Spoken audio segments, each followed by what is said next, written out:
يا حامل القرآن السلام علیکم. میں ڈاکٹر ہوں اور یونیورسٹی میں پڑھاتی ہوں. تو مجھے اس طرح لیکچر ملا اسلامک پرسپیکٹو آف ابارشنس. اب کافی سیریس قسم کا ٹاپک تھا.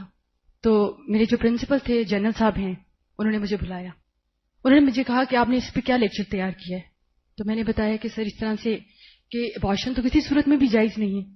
تو انہوں نے مجھے کہا نہیں, میں یہ سمجھتا ہوں کہ پہلے 4 مہینے 10 دن اگر بچہ اب نارمل ہے تو آپ اس پہ لیکچر کریں کہ وہ جائز ہے, کیونکہ اس پہ فتاوا ہیں کہ ابارشن کیا جا سکتا ہے.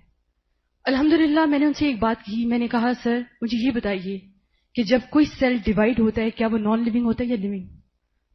ہی ہیز نو آنسر. وہ مجھے کہنے لگے یو آر ویری ڈیفیکلٹ. لیکن انہوں نے میری بات کو قبول کیا. 4th ایئر کا لیکچر تھا, لڑکے لڑکیاں دونوں تھے, اور میں ڈیلیور کری تھی. تو اسی ڈپارٹمنٹ کے HOD آئے جو مجھے بالکل پسند نہیں کرتے. جب وہ آئے اور الحمدللہ میں لیکچر ڈیلیور کر رہی تھی, اور اس میں انہوں نے مجھے کہا آپ ڈاکٹر صاحبہ مجھے پلیز ایک بات بتائیں گی. خود بھی اندر آ گئے. حالانکہ عام طور پہ جس کا لیکچر ہوتا ہے وہ تو لیکچر دیتا ہے, دوسرے ٹیچرز نہیں آتے. لیکن وہ خود بھی اندر آ گئے اور انہوں نے کہا ڈاکٹر صاحبہ میں آپ سے ایک بات پوچھنا چاہوں گا کہ جن لوگوں کا ریپ ہوتا ہے ان کے ابارشنز ہونے چاہیے کہ نہیں ہونے چاہیے؟ تو الحمدللہ ثم الحمدللہ میں نے وہی زنا والی حدیث کہ ایک عورت آئی, وہ پریگننٹ تھی, اور پھر اس کے بعد میں نے کہا میں اپنی کوئی بات نہیں کروں گی, میں آپ کو اپنے رسول صلی اللہ علیہ وسلم کی بات بتاؤں گی. اور میں نے بہت اچھے طریقے سے الحمدللہ ان کو کنوے کیا. اللہ نے کروایا. آپ یقین مانیے کہ وہ الحمدللہ پرسوں انہوں نے مجھے بلایا. یعنی وہ ہمیشہ یہ کہتے تھے یہ ملوانیاں جو ہوتی ہیں نا ڈاکٹرنیاں, پتہ نہیں یہ کیا کرتی ہیں, مجھے تو ان کی سمجھ نہیں آتی. ان کے ضرور کوئی مشنز ہیں اور ہر وقت جو ہے یہ دوسروں کو قرآن پڑھانا ان کو ضرور کہیں سے کوئی فائدہ ہوتا ہے. میں نے کہا واقعی جہاں سے ہمیں فائدہ ہوتا ہے آپ سوچ بھی نہیں سکتے. اور یقین مانے میں لٹرلی ایک جگہ پہ بیٹھی تھی اور انہوں نے اس طرح کی باتیں کی, یہ داڑھیوں والے, یہ مولوی, ان کے پتہ نہیں کیا پروجیکٹس ہوتے ہیں جو پتہ نہیں قرآن لے کے پھرتے رہتے. اور پرسوں ترسوں انہوں نے مجھے بلایا اور انہوں نے مجھے کہا کہ مجھے آپ سے ہدایت چاہیے. آپ یقین مانیے ہی از اے HOD, he is a professor.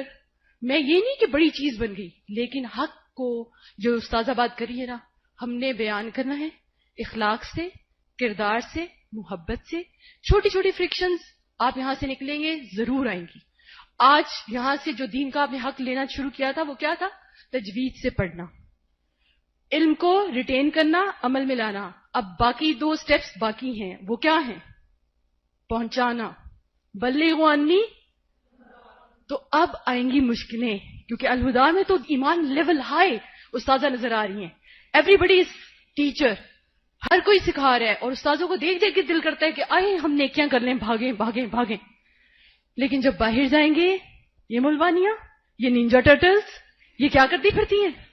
لیکن یہ یاد رکھیے اخلاق اور کردار, استقامت, ڈونٹ ریئیکٹ, پیار اور محبت. جہاں بھی جائیں دل میں خیر خواہی, کیونکہ ایمان کا لیول ایک ہے کہ میں جنت میں جاؤں, ٹھیک ہے, دوسرا اس سے بڑھ جاتا ہے فیملی بھی جنت میں جائے, اور تیسرا ہے وہ خیر خواہی ہر کوئی جنت میں جائے. جب اس گریڈ پہ پہنچیں گے یقین مانیے کچھ بھی برا نہیں لگے گا. اور وہ وقت آتا ہے کہ لوگ آپ کو سامنے بلاتے ہیں, کنفیس کرتے ہیں حالانکہ آپ نے کبھی کوئی بات ہی نہیں کی ہوتی, نو کمیونیکیشن, لیکن پھر آپ سے کہتے ہیں کہ ہمیں ہدایت کی طرف. اب انہوں نے مجھے کہا گرامر میں میری ہیلپ کرے کیونکہ میں الذی اور الذین جاننا چاہتا ہوں. الحمدللہ. تو یہاں سے جاتے وقت یہ بات یاد رکھیں کہ آپ کو مشکلیں آئیں گی, لیکن مشکلیں آتی کیوں ہیں؟ ٹریننگ کے لیے, غم دینے کے لیے نہیں. یو ٹرن, جہاں مشکل آئی ہے پرابلم کیا ہے میرے ساتھ, باہر کوئی پرابلم نہیں ہے. اور جو ہی میکسیمم پازیٹیو ہو جائیں گے پریشانی فنشڈ. سمجھ آ گئی بات؟ پریشانی فنشڈ. بلائنڈنس آنکھیں بن گئی. بس یہاں سے یہ ارادے کر کے جائیں. الحمدللہ اتنے لوگ جا رہے ہیں اور اس سے ڈبل آنے چاہیے انشاءاللہ. السلام علیکم ورحمۃ اللہ. وعلیکم السلام ورحمۃ اللہ. جزاکم اللہ خیرا.